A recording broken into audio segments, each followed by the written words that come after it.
வணக்கம், நான் doctor Melvin.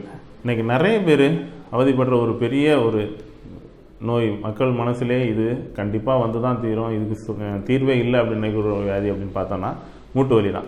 இந்த மூட்டு வலி அப்படிங்கிறது ஒரு வாத நோய் அப்படின்னு எல்லாருக்குமே தெரியும். முன்னாடியெல்லாம் பார்த்தாச்சுன்னா ரொம்ப ஏஜ் பர்சன்ஸ் தான் முட்டி எலும்பு தேஞ்சு போச்சு, அதனால் வாதம் வந்துட்டு வலி இருக்குது அப்படின்லாம் சொல்லிட்டு இருப்பாங்க. இப்போ அந்த மாதிரியே கிடையாது, சின்ன வயசில் கூட இந்த பிரச்சனை வருது. இந்த முட்டு வலி அப்படிங்கிறது நம்ம சித்தா லிட்ரேச்சரை பொறுத்த வரைக்கும் வாதம் என்பதில் அது ஒரு வெரைட்டி தான். நம்ம அலோபதி மருத்துவத்தில் அதை நம்ம ஆஸ்டியோஆர்த்ரைட்டிஸ்னு சொல்கிறோம். இது ஃபஸ்ட்டு நம்ம அதை ப்ராப்பராக கவனித்து அதுக்கான ட்ரீட்மெண்ட் எடுத்தோம் அப்படின்னா இதுலேருந்து ஈஸியாக நம்ம இந்த பிரச்சனை இல்லாமல் நம்ம பார்த்துக்கலாம். ஃபஸ்ட்டு எல்லோரும் என்ன பண்ணுவாங்க, காமனாக உள்ள ஒரு பிரச்சனை அப்படின்னா வாதம் எப்படி ஆரம்பிக்கும் நம்ம லிட்ரேச்சரில் பார்த்தோம் அப்படின்னா, இந்த வாதங்கிறது ஒரு வாயு. ஃபஸ்ட்டு நம்ம இந்த வாத பிரச்சனை ஆரம்பிக்கும் போது ஒரு கான்ஸ்டிபேஷன் இருக்கும். அப்படி அந்த இதோடு சேர்ந்து நம்ம கணுக்கால் பக்கத்தில் குதிகால் கிட்ட மேலே லேசாக சிலருக்கு நீர் அடித்து ஒரு சின்ன வலி ஸ்டார்டிங்காக இருக்கும். இந்த டைம்லேயே நம்ம பார்க்காம என்ன பண்ணுவாங்கன்னா, அது வலி தெரியாமல் இருக்க ஒரு டேப்லெட்டோ இல்லை எதாவது எடுத்து அவங்களே இதுக்கு சுய மருத்துவம் பண்ணிடுவாங்க. இது ஒன்றும் பண்ணாது அப்படின்னு நடந்துகிட்டே இருப்பாங்க. கொஞ்சம் சிவியர் ஆகும்போது லேசாக ஒரு நடக்க முடியாத ஒரு இது இருக்கும்.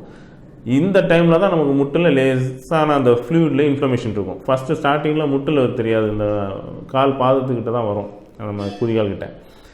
போக போக என்ன ஆகும், முட்டில் நம்ம அந்த லேசை நீர் கேட்கவும் இங்கே காலில் உள்ள இந்த இது சேர்ந்து லேசாக பெண்ட் பண்ணி நடக்க ஆரம்பிப்பாங்க. இங்கே தான் தப்பே நடக்கும். ஃபஸ்ட்டு எடுத்த உடனே இந்த வலிக்காக யாரும் எடுத்த உடனே அந்த எலும்பு தேயாது, கொஞ்சமாக அதை சப்போர்ட் பண்ணி இவங்க பொசிஷன் மாற்றி நடக்க அந்த கார்டிலேஜில் தேய்வு வரும்.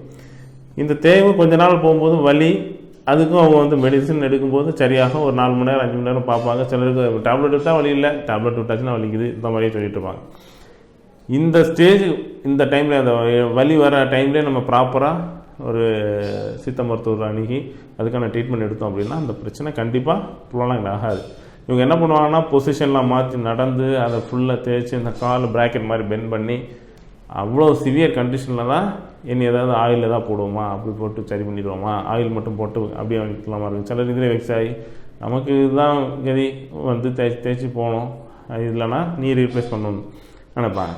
இதை நம்ம ஸ்டார்டிங்லேயே போனால் அந்த ரீப்ளேஸ்மெண்ட்டுங்கிற ஒரு பிரச்சனையும் இல்லை, இந்த வலியும் இல்லை. இதை கரெக்டாக சொல்லப்போனால் நம்ம லிட்ரேச்சரில் வாதம் இருக்கவங்களுக்கு ஆயுசு 100ன்னு சொல்லுவாங்க. ஆரோக்கியத்துக்கு அது எந்த கெடுதலும் பண்ணாது. ஆனால் அதை ப்ராப்பராக முதல்ல நம்ம ட்ரீட்மெண்ட் எடுத்து நிறைய பேர் நம்ம வெயிட்டு போட்டனால இருந்தது, வெயிட்டு போட்டதுனால இல்லை, நம்ம முறையாக அதை கவனிக்காமல் ஒரு பொசிஷனோட ஒரு அலைன்மெண்ட் சரியாக இல்லாமல் வச்சு நடக்கிறது தான் அந்த தேய்வுக்கு காரணம்.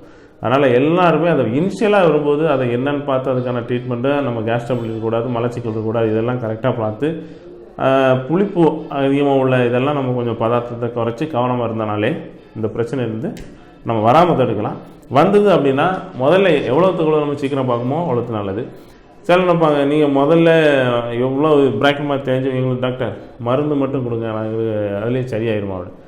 ஃபஸ்ட்டு இனிஷியலில் சொன்னால் ஐ கேரண்டி ஒன்றுமே இல்லை, பிரச்சனை மருந்து எடுத்தாலே சரியாது. ஆனால் பொசிஷன்லாம் தேய்ச்சி நல்லா எலும்பெல்லாம் தேய்ஞ்சி இருந்த பிறகு நம்ம மருந்து மட்டுமே நமக்கு வராது.